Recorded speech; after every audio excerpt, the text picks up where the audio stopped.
Commander Jake Martinez stood on the bridge of the New Horizon, his hands resting lightly on the railing in front of the main view screen. Stars drifted by in a slow, endless crawl, each one a reminder of how far they were from Earth. The hum of the ship's engines was steady, familiar, a sound that had become the background music of his life. It had been 3 years since he'd taken command of the exploration vessel. 3 years of mapping star systems, cataloging new worlds, and filing endless reports that most politicians back home would never read. Exploration sounded glamorous in training vids, but most of the time it was quiet, routine work. But tonight felt different. Lieutenant Lisa Thompson, his sensor officer, sat at her station, her fingers dancing over the glowing console. She frowned, leaning closer. "Commander," she said, breaking the silence, "I'm picking up an energy reading about 2 million kilometers ahead. It's big, really big." Jake turned. "What kind of signature?" Lisa shook her head. "That's the problem, sir. The computer can't classify it. It's not natural, but it doesn't match any known ship design in our database. Power levels are weak, irregular, could be damaged." Dr. Alex Rodriguez, the ship's xenobiologist, looked up from his workstation. He had been cataloging samples of alien plants from their last landing, but curiosity lit up his face. "A derelict ship, maybe alien. If so, this could be first contact." At the far side of the bridge, Security Chief Danny Wall crossed his arms. "Or it's a trap. For all we know, someone left a floating bomb in deep space hopping we'd wander too close." Jake stepped closer to Lisa's console, watching the jagged lines of the energy signature crawl across the display. Whatever was out there, it was massive, nearly twice the size of the New Horizon. The readings showed heavy battle damage, hull breaches, failing life support. And yet, "There are faint life signs aboard," Lisa reported softly. "Hundreds of them, maybe 300 in total, weak, unstable." The bridge went silent. Even the background hum of machinery seemed to fade. Alex rose from his seat. "Commander, if those are survivors, they're dying as we speak. We can't ignore this. It's not just science anymore. It's the right thing to do." Danny's jaw tightened. "And what if we bring 300 unknown aliens aboard? What if they're hostile? What if they want our ship?" Jake listened to both men, feeling the weight settle on his shoulders. Exploration was supposed to be about discovery, but discovery always came with risk. Out here, they had no backup. If something went wrong, there would be no rescue. He exhaled slowly. "Prepare the boarding shuttle." Danny shot him a sharp look. "Sir." Jake cut him off. "Lisa, keep the New Horizon at a safe distance. Monitor everything. If things go bad, you signal Earth immediately." He looked at Alex and Danny. "You're with me." The boarding shuttle was small, built for quick planetary excursions rather than military operations. Jake, Alex, and Danny strapped into their seats, the hiss of their helmets sealing into place, filling the silence. "Shuttle is ready," the pilot said. "Airlock sealed, launching in 3, 2, 1. The craft jolted forward, leaving the familiar safety of the New Horizon. The alien vessel loomed larger on the view screen as they approached, a colossal silhouette, scarred with burn marks and holes large enough to swallow their shuttle whole. "Looks like it took a beating," Danny muttered. Jake nodded grimly. Whatever had attacked this ship, it had been powerful. They found an airlock still functional and docked with it. The outer hatch opened with a groan that echoed through their suits. Inside, the alien ship was dark, lit only by the dim red glow of emergency lights. The air was cold, each breath fogging inside their helmets. The architecture was unlike anything Jake had seen. The walls curved gracefully, made of materials that shimmered faintly as though alive. The corridors were wide, their surfaces glowing softly in places, like veins of light under skin. "This place is beautiful," Alex whispered. "Creepy," Danny countered, rifle raised. They moved deeper into the ship, their footsteps echoing faintly. It didn't take long to find the first survivor. In a room that looked like a medical bay, an alien lay sprawled across the floor. Tall, thin, with pale blue skin that caught the light like crystal. Its limbs were long and elegant, its face strangely human yet undeniably alien. Its chest rose and fell weakly. The alien's eyes opened as they approached. Large, luminous, filled with sorrow. The creature tried to sit up but collapsed. Jake knelt beside it, activating his suit's translation device. "We're here to help. Do you understand me?" The alien's lips moved. A sound came, musical, haunting, and then the translator clicked in. "Please," the voice whispered, "are you here to help us?" Jake's throat tightened. "Yes, we want to help. What happened to your ship?" The alien's eyes glistened as if with tears. "They destroyed everything, our world, our people. The coalition came with fire. We are all that is left."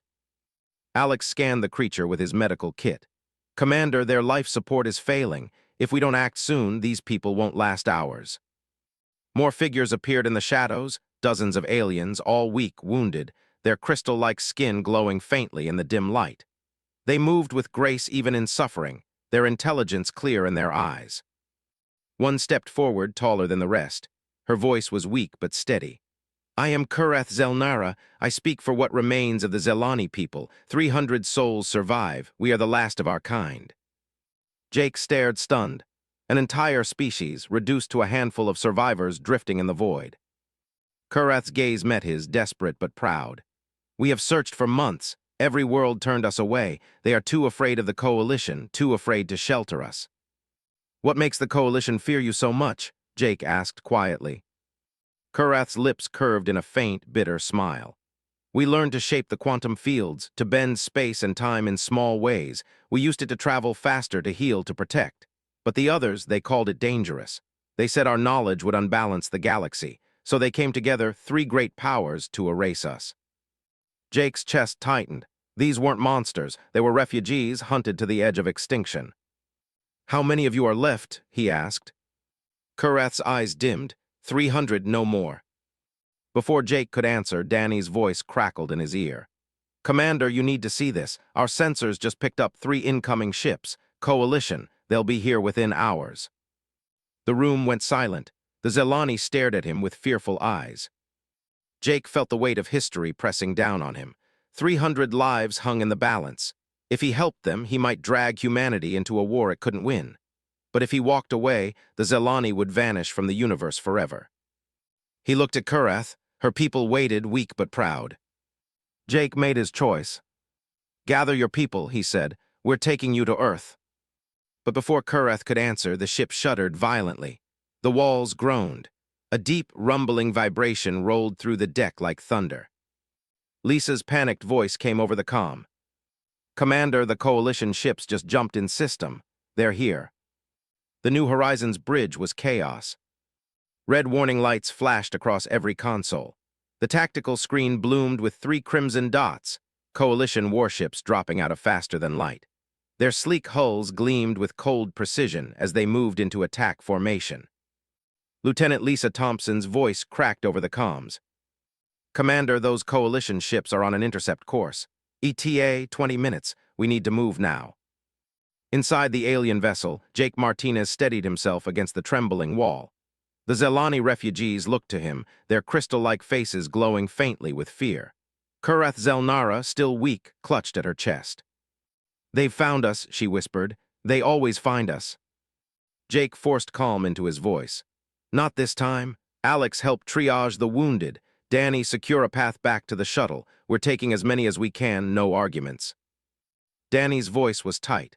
"Sir, we can't carry 300. Even if we load the New Horizon to bursting, we don't have the life support for them all. We'll be dead in weeks." "I know," Jake said quietly. His eyes met Kurath's. "But if we leave them, they'll be dead in hours, so we do what we can." The shuttle ride back was brutal. The Zelani they carried were frail, their glowing bodies dimming with every breath. Jake held one in his arms, a child no older than 10 if judged by human standards, its skin like dull glass. The child's head rested against his chest, heart beating faintly. When the shuttle docked with the New Horizon, the crew rushed forward. Medics guided the survivors to the infirmary, where beds overflowed instantly. Lisa's voice called through the comm.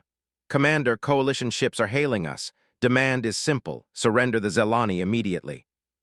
Jake strode onto the bridge, Danny at his side. "Open channel." The screen flickered to reveal a coalition commander. Reptilian features, eyes sharp as blades, voice metallic through the translator. "Humans of Earth, you have found criminals of the galaxy. The Zelani are forbidden. Their kind is dangerous. Hand them over now and your ship will be spared." Jake stepped forward. "They're not criminals, they're refugees, survivors." The alien's lip curled. They are a threat to all order. If you shelter them, you declare yourselves enemies of the coalition. You will be destroyed along with them. The transmission cut. Silence filled the bridge. Lisa whispered, "Commander, they'll kill us." Jake looked around at his crew. Fear glinted in their eyes, but so did something else, resolve. "Set course for Earth," he ordered. "Maximum speed now." The New Horizon lurched into motion, engines flaring as it jumped toward the nearest faster-than-light corridor. Behind them, the coalition ships moved like predators. "Two are pursuing," Lisa reported.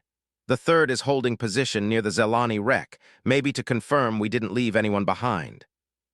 "They'll be on us in minutes," Danny warned. Jake clenched his fists. The New Horizon was built for exploration, not war. Its hull was light, its weapons few.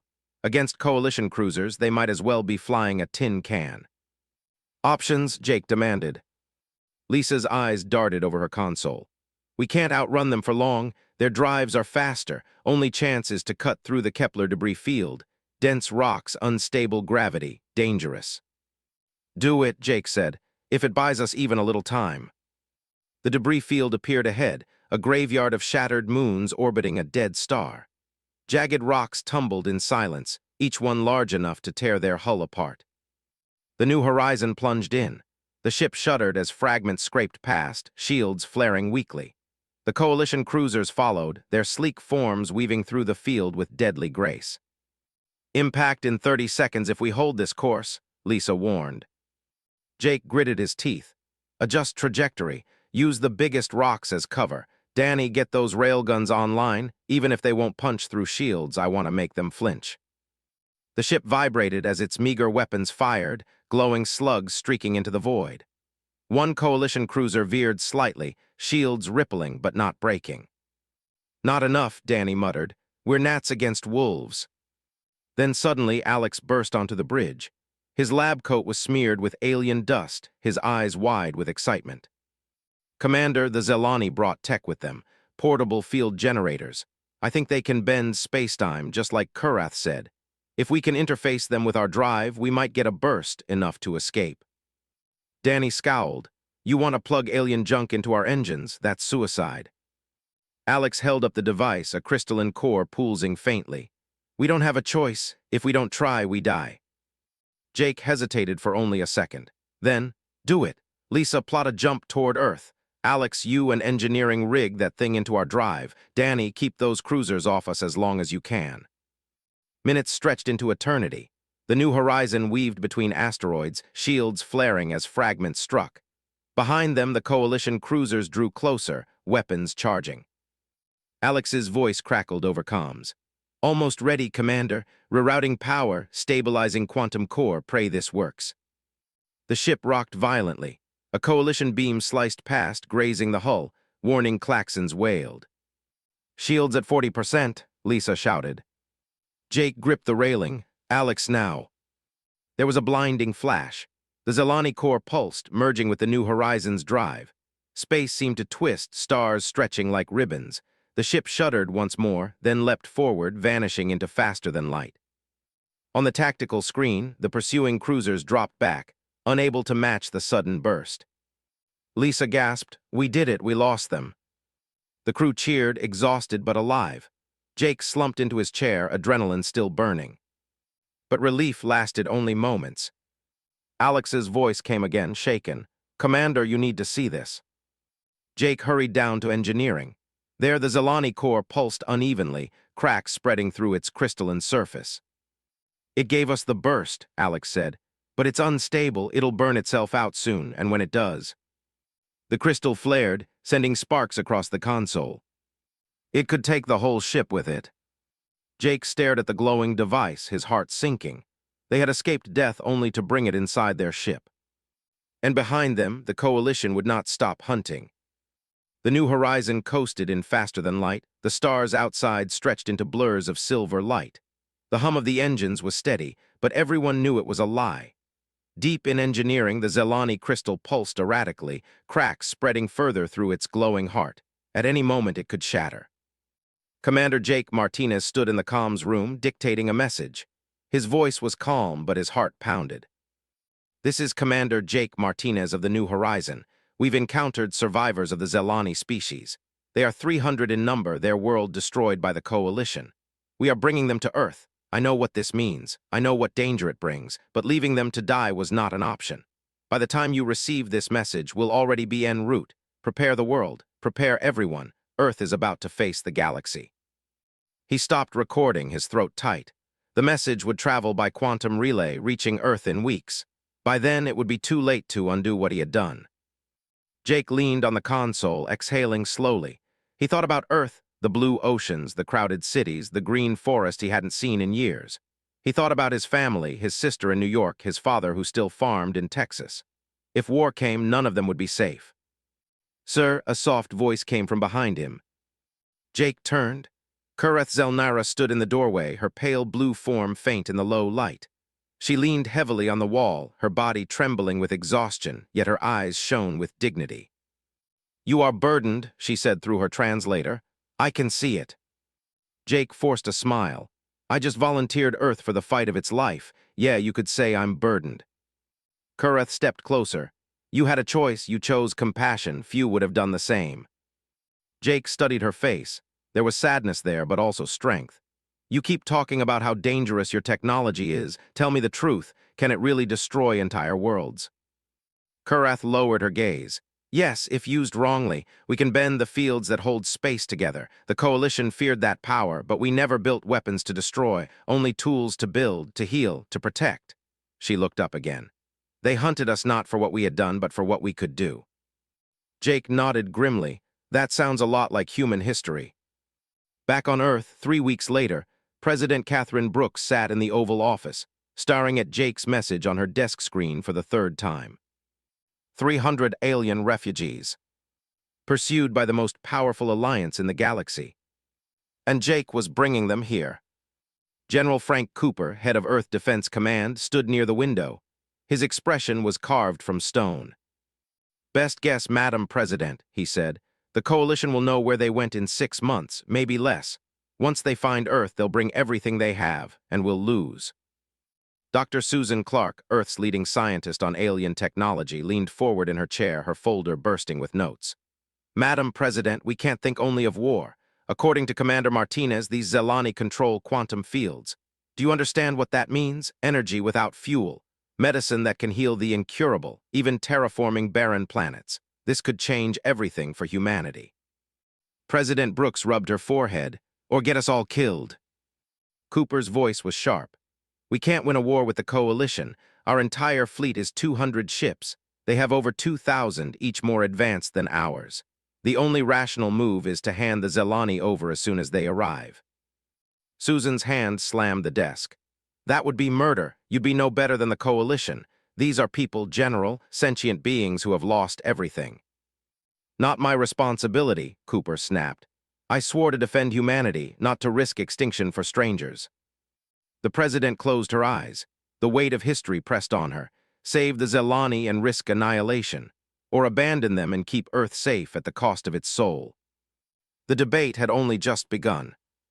The New Horizon finally emerged from faster than light, near Earth's orbit 5 weeks later. The planet filled the view screen, blue and green, beautiful and fragile.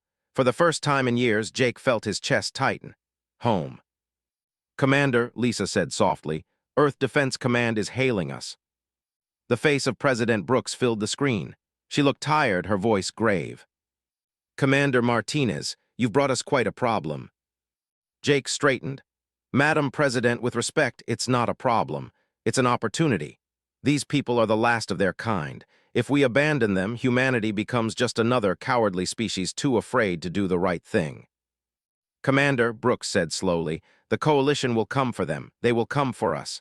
Do you understand what that means? Billions could die because of your decision." "I do," Jake said firmly. "But if we turn them away, billions will still die, just not ours, and then we'll have to live knowing we betrayed innocents to their executioners." The president studied him for a long moment. Then her screen went dark. The channel closed. Lisa swallowed hard. "What does that mean?" Jake stared at the empty screen. "It means Earth hasn't decided yet." The Zelani were moved to a secure medical facility in Nevada. Doctors worked around the clock to stabilize them. News of their arrival leaked almost immediately. The world went mad. Protests filled the streets of major cities. Some people carried signs reading "Protect the Zelani," demanding Earth stand for compassion. Others carried banners screaming, "Send them back," terrified of war. News networks broadcast endless debates. Some hailed Jake as a hero. Others called him a traitor who had doomed humanity. In Congress, voices clashed. Senator Richard Hayes stood before the assembly, pointing an accusing finger at Jake, who had been summoned to testify. "Commander Martinez, you may have doomed every man, woman, and child on Earth. How do you justify that?" Jake's voice was steady. "I don't have to justify saving lives. That's what humans do. That's what makes us different from the monsters who destroy worlds." The chamber erupted in shouts. Meanwhile, in the Nevada facility, Chief Engineer Carlos Singh worked alongside Zelani scientists. What he learned shook him. The Zelani machines weren't just advanced. They operated on principles human science had barely imagined. Energy shields stronger than any weapon, terraforming engines that could turn deserts into forests, medical devices that knitted broken bones in seconds. Carlos reported to Dr. Susan Clark, his eyes shining with awe. "Madam, with their knowledge, we could cure disease, solve the energy crisis, colonize the stars. This isn't just about saving refugees. This is about our future." But in the shadows of orbit, Earth's satellites picked up movement. Coalition fleets. Thousands of ships heading toward the solar system. The nightmare was coming. In the Pentagon, alarms blared as the intelligence came in. General Cooper slammed a fist against the table. "They're not just coming for the Zelani, they're coming for us. This was never about refugees. They mean to break us, to make an example so no one ever dares defy them again."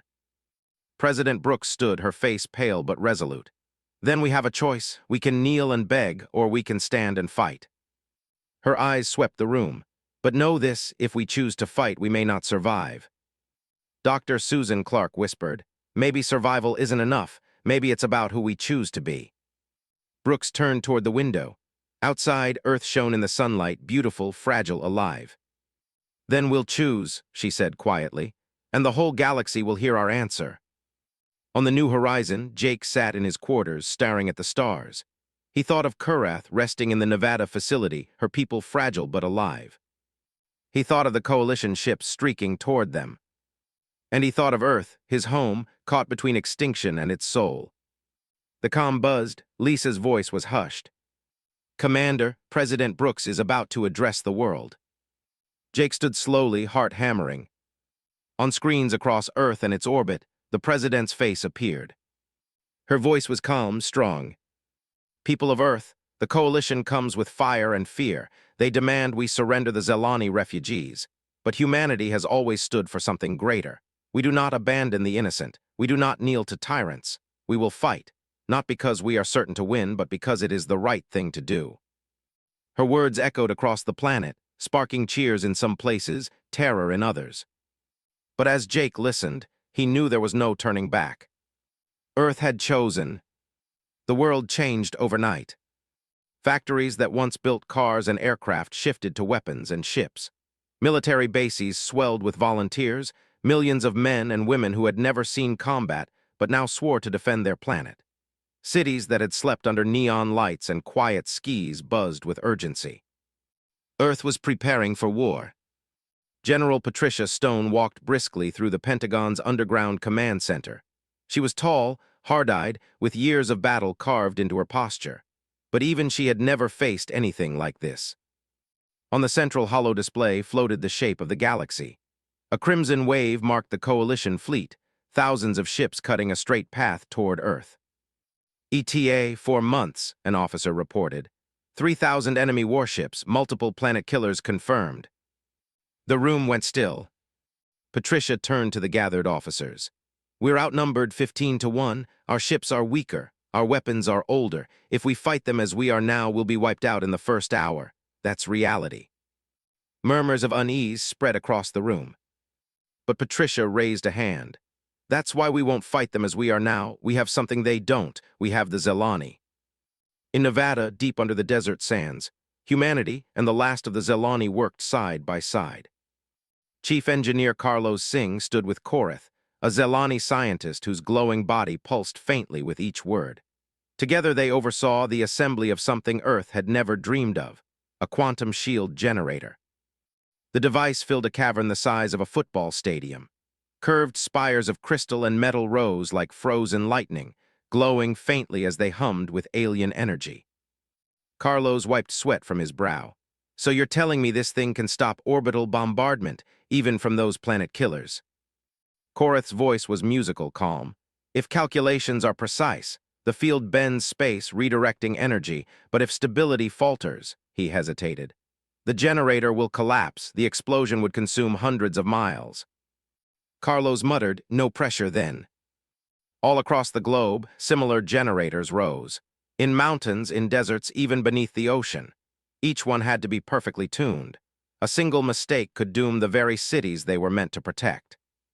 On the moon, another project pushed the limits of sanity. Dr. Kevin Adams, a physicist with wild hair and tired eyes, stood inside a vast underground hangar, staring at the most dangerous machine humanity had ever built. The quantum disruption weapon. Its heart was a Zelani core, larger than a human house, suspended in magnetic fields.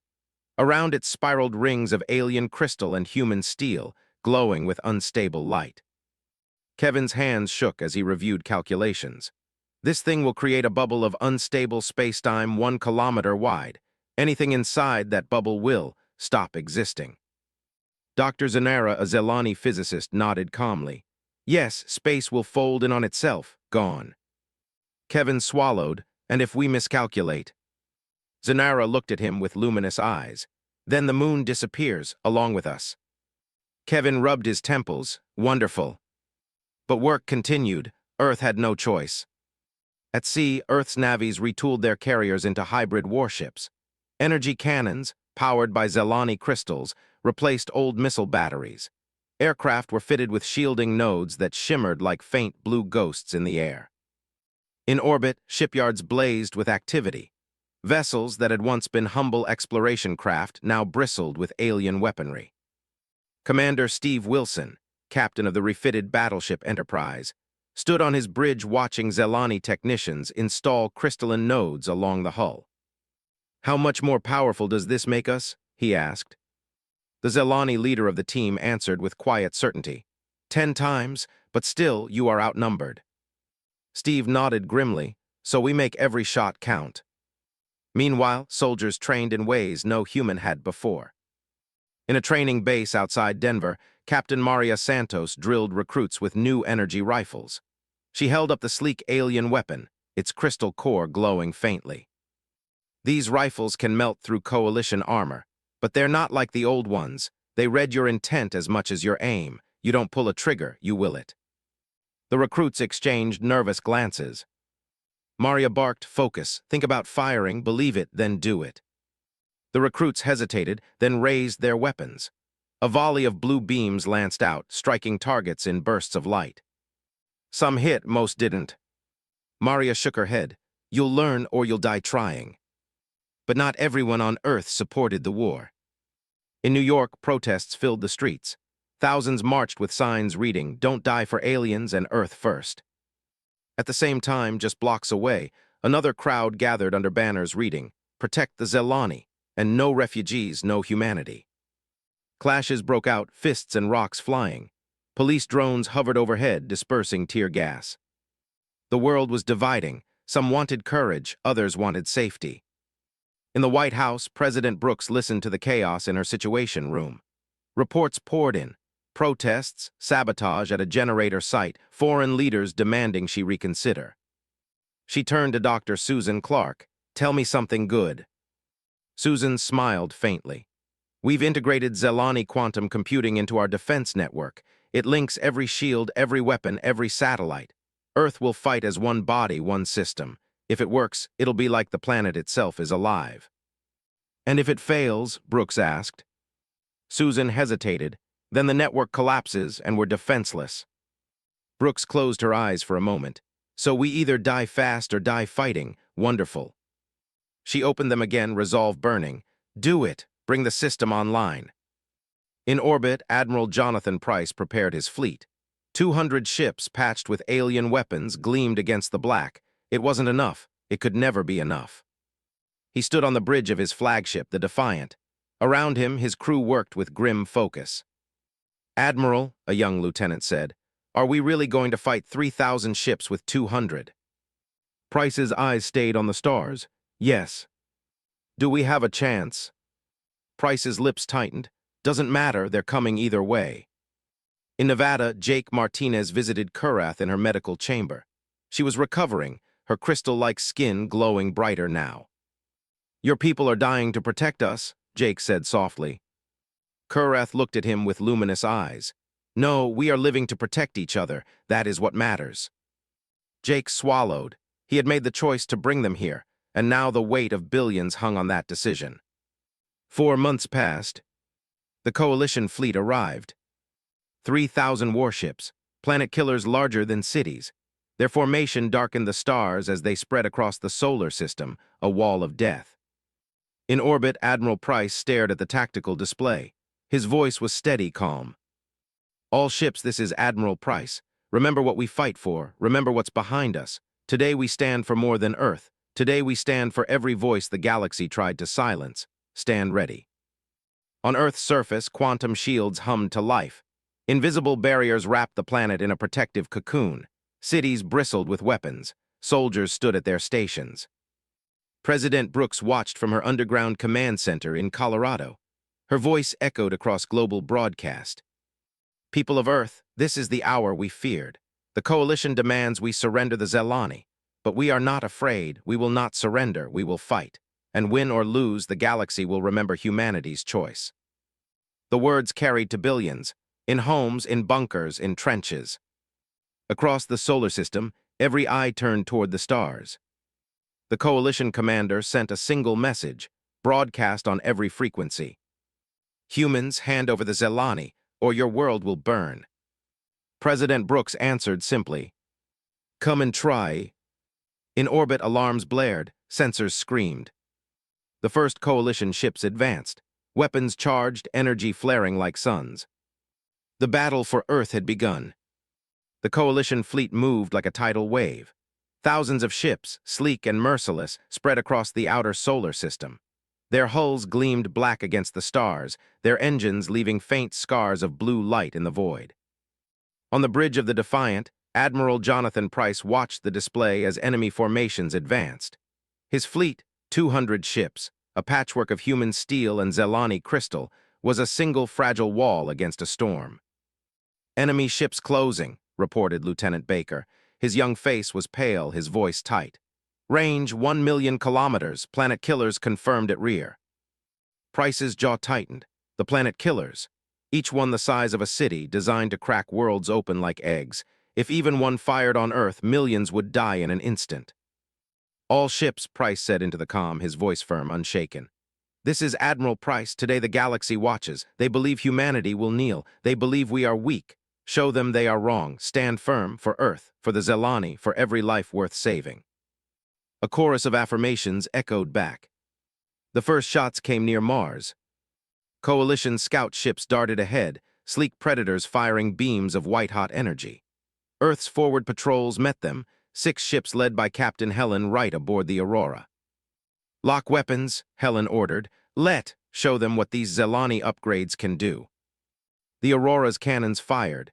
Beams of blue light lanced out, striking a Coalition scout head-on. Its shields flared and shattered. The enemy ship exploded in a silent blossom of fire. Cheers erupted on the Aurora. "Targets vulnerable," her gunner shouted. "We can hurt them." But the celebration was brief. More Coalition ships swarmed in, dozens of them, firing in perfect unison. Beams cut across the void. The Aurora shuddered violently, alarms screaming. "Shields down to 50%, an officer cried. Helen gritted her teeth. "Hold the line." The Aurora turned, firing desperately. 2 more enemy scouts went up in flames, but then a beam struck the Aurora's spine. The ship cracked open, venting fire and bodies into space. Helen's last transmission came through static. "Tell Earth they're coming." The Aurora vanished in a silent, brilliant burst, 30 lives gone. Admiral Price bowed his head for a brief moment, then straightened. All ships prepare for engagement. They'll be here in minutes. On Earth, quantum shields shimmered invisibly as the first wave of coalition bombardment struck. Beams of energy, powerful enough to vaporize mountains, slammed into the barriers around New York, Beijing, and Cairo. The shields rippled, flared, and held. In New York's control center, Chief Engineer Tony Brooks shouted over the chaos. "Shields at 80%. They're draining faster than predicted." His assistant's face was pale. "At this rate, we've got days before collapse, not weeks." "Then buy us more time," Tony roared.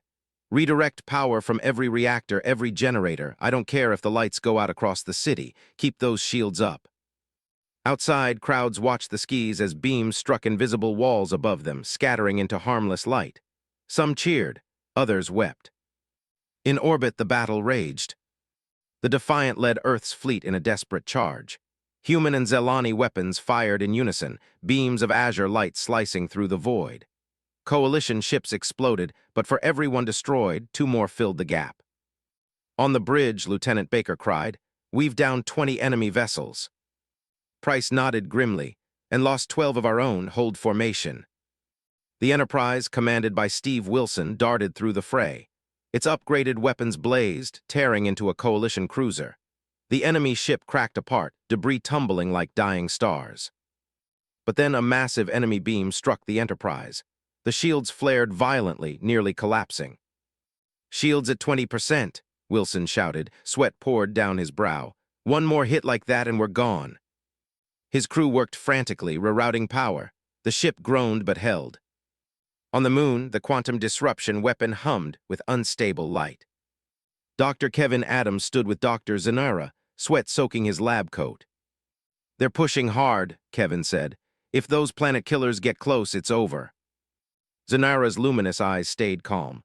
"Then we must be ready. The weapon must fire, even if it destroys us." Kevin swallowed hard. "No pressure, huh?" Back in Nevada, Jake Martinez paced the alien medical wing. He had been sidelined from direct command, forced to watch others lead the war he had started. The guilt gnawed at him.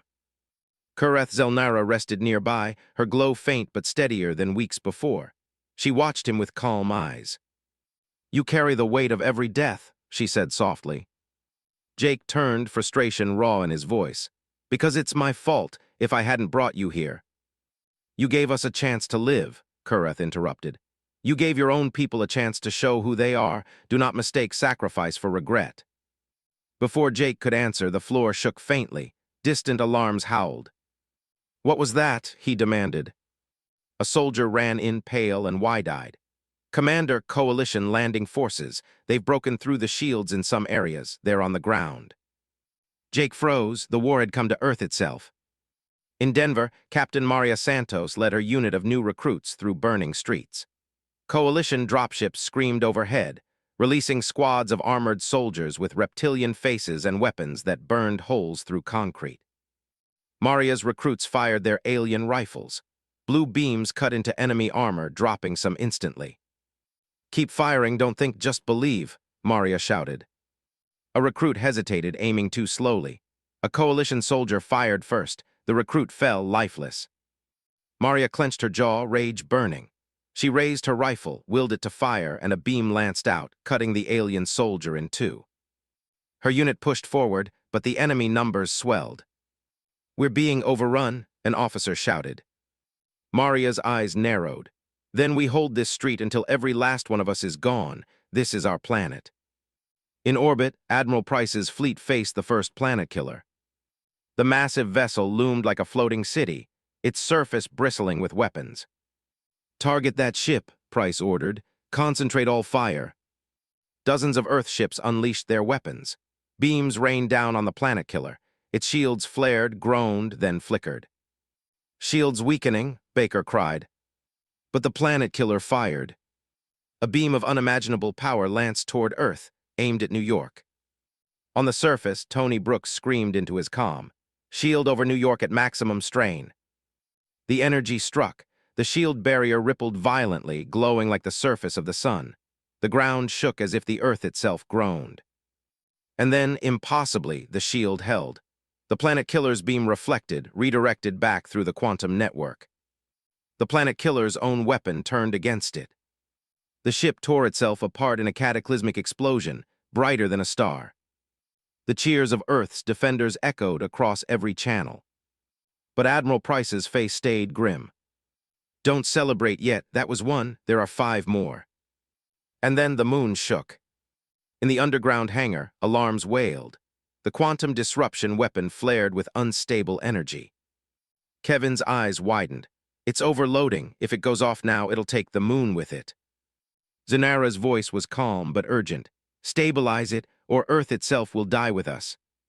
Kevin stared at the glowing core, his hands shaking. He knew if he touched the wrong control, he could erase everything. He whispered to himself, "No pressure, just the fate of the world." The weapon screamed with light, brighter, louder. And then the floor split open. The Coalition had found them. Soldiers stormed into the lunar base.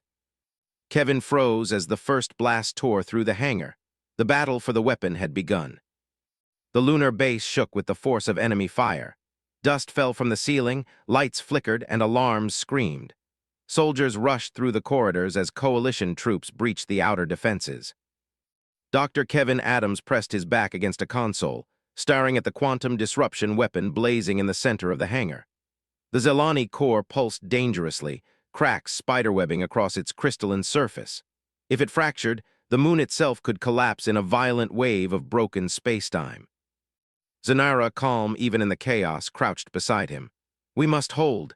If they seize the weapon, they will use it to end your world." Kevin's throat was dry. "We can't even control it ourselves. You're saying they could." Zanara's glowing eyes narrowed. "They will try, and even if they fail, the attempt could annihilate us all." The sound of gunfire echoed down the hall. Coalition soldiers surged into the chamber, reptilian figures clad in black armor, rifles glowing with white-hot plasma. "Get down," Kevin shouted. Human Marines met them at the doors. The new Zelani augmented rifles screamed with blue energy, slicing into enemy armor. Bodies fell, both human and alien. The air filled with the stench of scorched ozone and the hiss of venting pressure. Kevin ducked as a blast tore through the console behind him. He fumbled for the pistol strapped to his belt, a human weapon, small and primitive next to the alien rifles, but all he had. "Don't you dare miss," he whispered to himself. A Coalition soldier charged, weapon raised. Kevin fired blindly. The shot struck the alien's throat. It collapsed at his feet. Kevin gagged at the sight. He had never killed anything larger than a lab rat. His hands shook, but Zanara's hand steadied him. "Courage is not the absence of fear," she said softly. "It is what you do despite it." In orbit, Admiral Price's fleet was burning. The Defiant shook violently as another volley struck its shields. Sparks flew across the bridge. Lieutenant Baker clung to his station, blood running from a cut on his forehead. "Shields down to 20%. "Hold the line," Price barked. The Coalition pressed relentlessly, their ships moving with perfect coordination. Human vessels, patched with Zelani weapons but manned by tired, terrified crews, struggled to keep pace. For every enemy destroyed, 5 more advanced. Captain Steve Wilson's Enterprise blazed into the fray, unleashing a barrage that cracked a Coalition cruiser apart. But moments later, beams of white-hot energy cut into the Enterprise's hull. Fire consumed its decks. Wilson's final words echoed across comms. "Tell my kids I fought to the end." The Enterprise exploded, fragments scattering like burning confetti. Price closed his eyes for a heartbeat, then opened them again. "All ships regroup, target the escorts around the second planet killer. We have to buy the moon more time." On Earth, the quantum shields screamed with strain. In New York's control center, Chief Engineer Tony Brooks stared at the energy readings. "We can't take another hit like that." His assistant, trembling, cried, "Then what do we do?" Tony slammed his hand on the console. "We steal their damn fire, redirect the next beam through the resonance network, turn their weapons back on them again." The assistant hesitated. "That could overload the entire grid." "Do it anyway." Above the city, the planet killer fired. Its beam tore through the sky, and the shield bent, caught it, twisted it back. The energy cascaded across the planetary network, striking the planet killer square in its core. The massive ship imploded, ripping itself apart in a chain reaction. Crowds in New York erupted in cheers as the fiery remains streaked across the heavens. Tony slumped against the console, sweat pouring down his face. "Two down," he whispered. "Four to go." Back on the moon, the fight reached the weapons chamber. Coalition troops stormed in, overwhelming the defenders.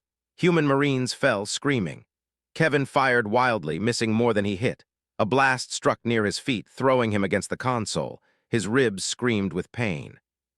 Through blurred vision, he saw Zanara kneeling by the core, her hands pressed against its glowing surface. Her body pulsed with light as if she were merging with the crystal itself. "Stop," Kevin shouted. "You'll kill yourself." Zanara's voice was faint but steady. "Better I die than your world. This weapon must be stabilized." Her glow brightened, spreading cracks across her crystalline skin. Coalition soldiers froze, staring at her. The weapon roared with energy, light spilling across the chamber like a newborn star. Kevin crawled forward, clutching his side. "Zanara, do." She looked at him, a sad smile crossing her luminous face. "You humans saved us when no one else would. Let me return the gift." With a final cry, her body shattered into 1,000 shards of glowing crystal. The weapon stabilized. The cracks across its surface sealed. The hum steadied, the energy pulsing strong and controlled. Kevin fell to his knees, tears streaking his dirt-smeared face.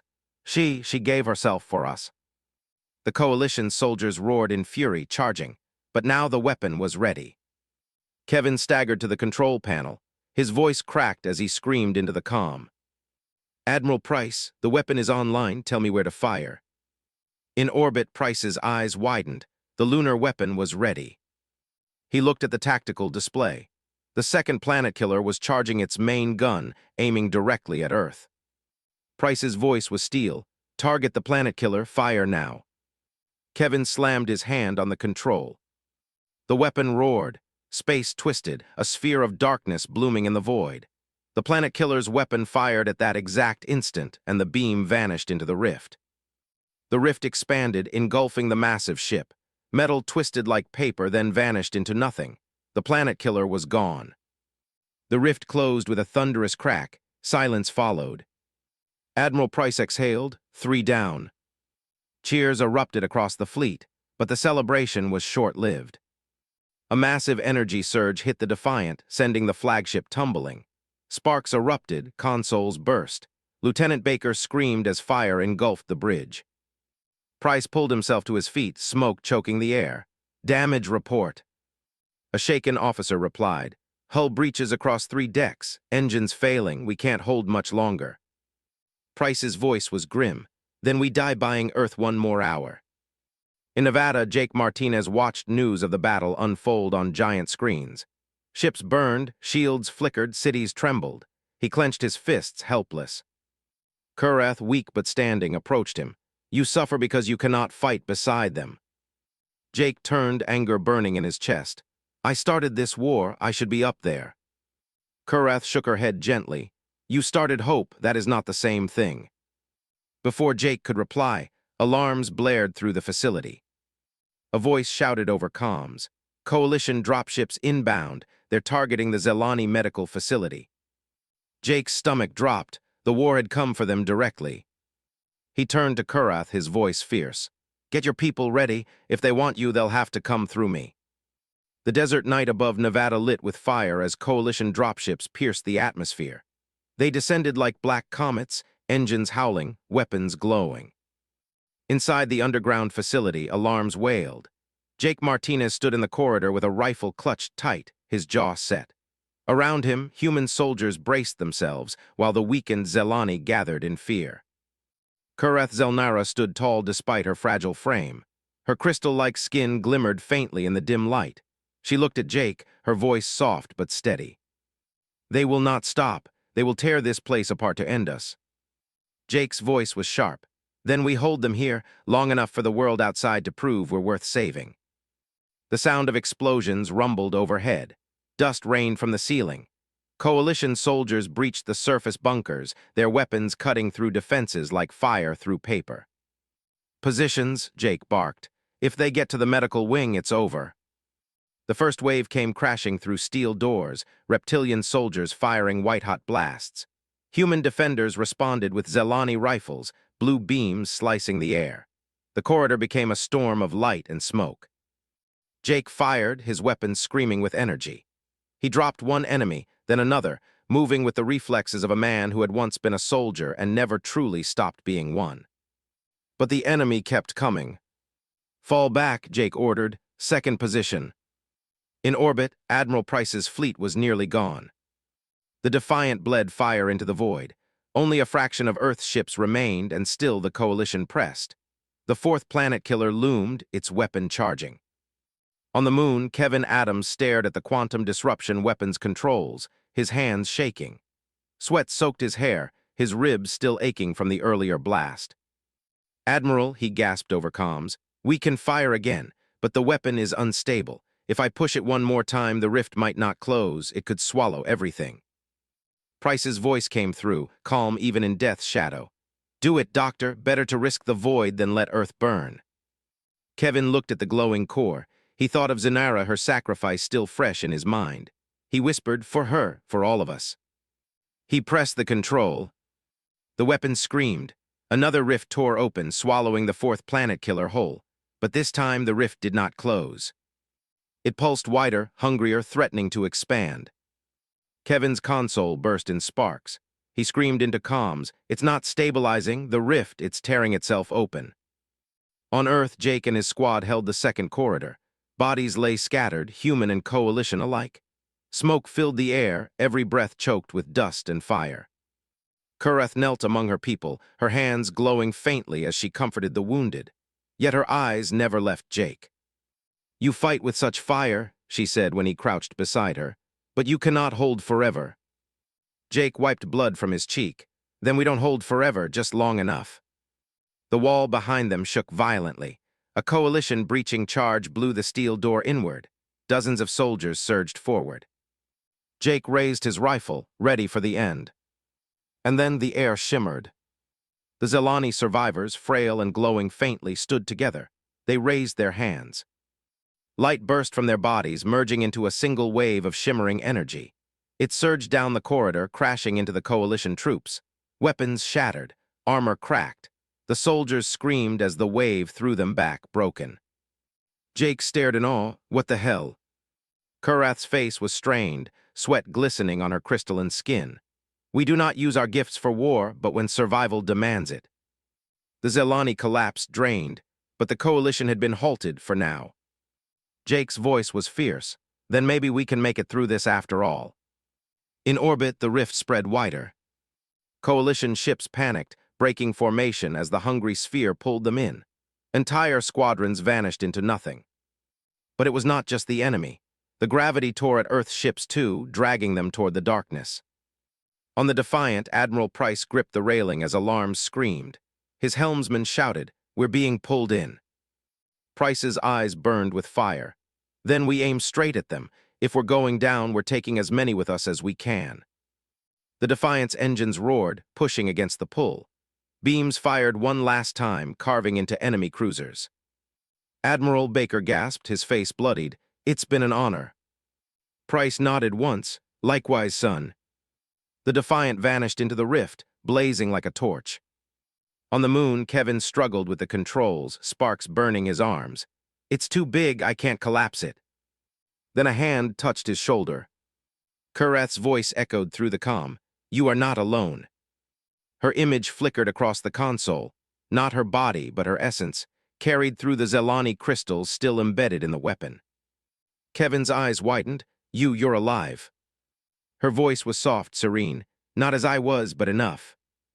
Her glow spread across the weapon, stabilizing the rift. The edges shrank, pulling tighter, collapsing with a thunderous silence. The void was gone. Kevin fell back, sobbing with relief. She saved us again.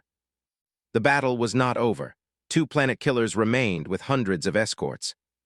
But the Coalition fleet had been broken, their perfect formations scattered, their commanders shaken. On Earth, President Brooks addressed the world from the underground command center. Her voice was calm but edged with steel. "People of Earth, the Coalition thought we would kneel. But today they see who we are. We are not afraid, we are not alone, and we will never surrender. Her words carried across every frequency, even reaching the coalition's comms. In orbit, smaller coalition vessels began to retreat, their discipline fraying. Fear had crept into their ranks. Admiral Price was gone, the Defiant was gone, but their sacrifice had broken the enemy's spine.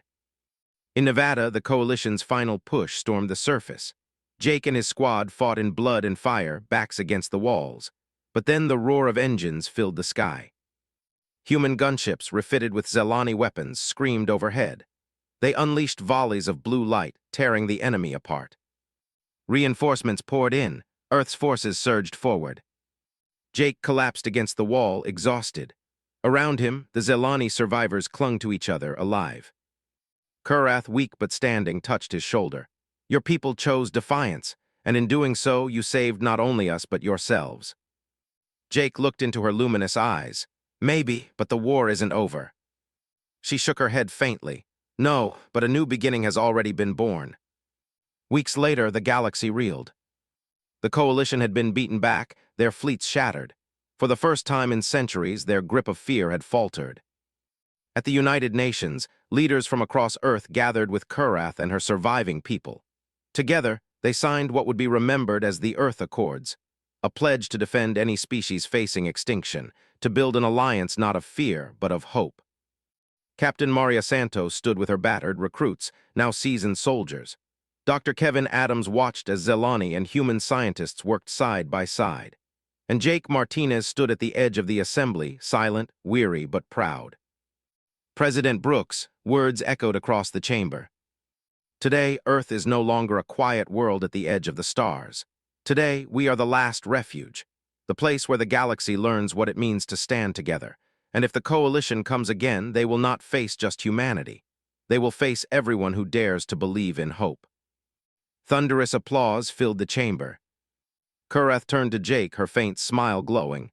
Your choice changed everything. Jake's gaze drifted to the stars through the window. Not just mine, all of ours, and this is only the beginning. Far away in the darkness of unexplored space, new signals crackled across the void. Distress calls, voices crying out for help. And now, for the first time, they knew someone would come. The age of fear was over. The age of protection had begun.